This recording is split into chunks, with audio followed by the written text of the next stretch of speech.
اگر یہاں پہ آتے ہیں آپ 2 رکعت نماز ادا کریں، یہاں پہ نام ہی کچھ ملے گا آپ کو۔ ابھی میں آپ کو دکھاتا ہوں ہمارے پیارے نبی آقا محمد صلی اللہ علیہ وآلہ وسلم کی مسجد۔ یہ مسجد ہے، یہ اس کا باہر کا دروازہ ہے، یہ صحن ہے۔ یہاں وہ پتھر ہے، وہ جو پتھر ہے اس پہ آپ ٹیک لگا کے بیٹھے تھے، یہ اس کا رستہ ہے۔ اور یہاں باہر بھی نماز پڑھنے کی جگہ ہے، اور یہ ایک برآمدہ سا ہے۔ یہ دیواریں پرانی بنی ہوئی ہیں، البتہ دروازے چھت یہ چینج کیے ہیں۔ سعودی حکومت نے یہاں پہ اے سی وغیرہ بھی لگا کے رکھا ہے، لیکن دیواریں پرانی ہیں، دروازہ چینج ہوا، چھت چینج ہوئی ہے۔ چھت جل گئی تھی، ایک بار گر گئی تھی بارش سے۔ یہ اس کا اندر کا حصہ ہے، یہ محراب ہے جہاں پہ نماز پڑھائیں گے امام صاحب۔ یہاں باقاعدہ میرے خیال سے جماعت نہیں ہوتی۔ یہ اس کی دیواریں ہیں، یہاں بھی اے سی لگا ہوا ہے۔ یہ دکھاتا ہوں کھڑکی سے باہر کا منظر آپ کو، یہاں دیکھیں، یہ رستہ ہے، یہاں سے باہر سے آپ کو نظر آئے گا۔ اس کی نا اصل میں جو لوگ آتے ہیں نا، وہ پراپر لوکیشن میں نہیں آپ ڈھونڈ سکتے۔ جب آپ آئیں گے نا طائف تو کسی سے پوچھیں گے، عربی کسی سے پوچھیں گے وہ بتائے گا بھی نہیں، وہ بولے گا آپ نے کیا کرنا وہاں جا کے۔ تو بندہ ایسا ڈھونڈے، یہ اجنبی سے پوچھیں وہ آپ کو بتا دیں گے۔ اب یہ موجود ہے مسجد علی طائف میں۔ اس کی تاریخ مبہم سی ہے، کچھ لوگ کہتے ہیں حضرت علی کی مسجد ہے، کچھ حضرت بلال کی۔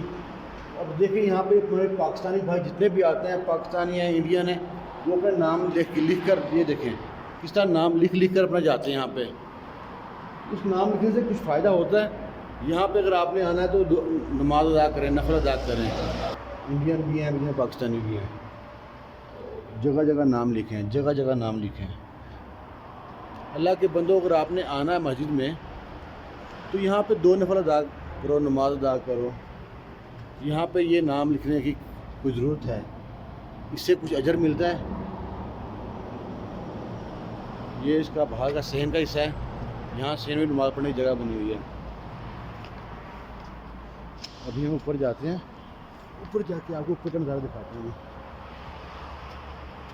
اللہم صلی علی محمد وعلی آل محمد کما صلیت علی ابراہیم وعلی آل ابراہیم انک حمید مجید۔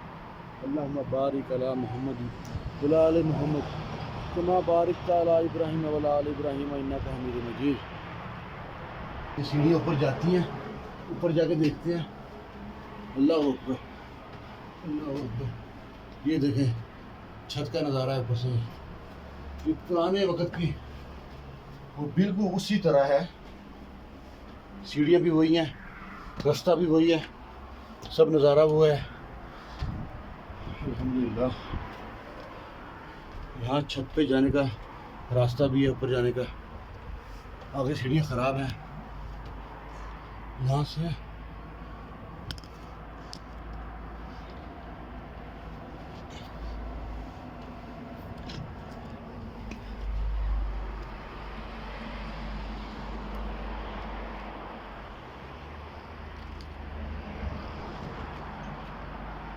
یہ دیکھیں، ماشاءاللہ سامنے کاشتکاری ہو رہی ہے، کھیت ہیں یہاں پہ، یہ باغ ہے۔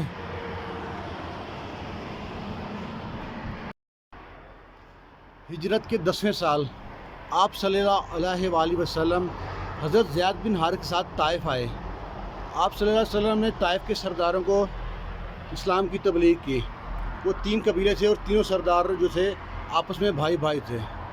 انہوں نے آپ کے ساتھ بد اخلاقی سے پیش آئے اور آپ سے کہا آپ یہاں سے چلے جائیں۔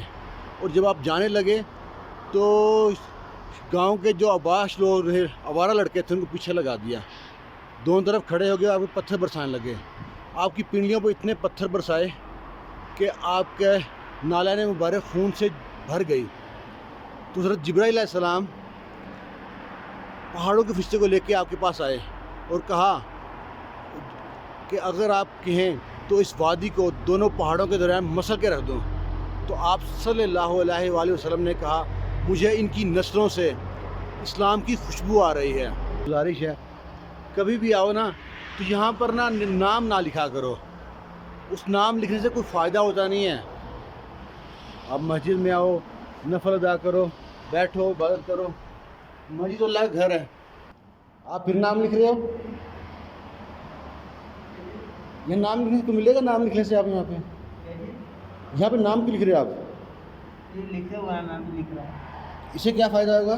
پتہ نہیں یار، یہ آپ سمجھدار آدمی، کچھ ملے گا اس سے آپ کو؟ یہ دیکھنے کے بعد بھائی صاحب، یہ اچھی بات ہے کوئی نام لکھنے یہاں پہ؟ یہ لکھا ہوا ہے میں تو اس لیے یار وہ لوگ غلط کریں گے، آپ بھی غلط کرو گے. یہاں پہ نام لکھنا اچھی بات ہے، کوئی ثواب ہوگا یہاں پہ نام لکھنے کا. اگر یہاں پہ آتے ہیں آپ 2 رکعت نماز ادا کریں، یہاں پہ نام لکھنے کچھ ملے گا آپ کو؟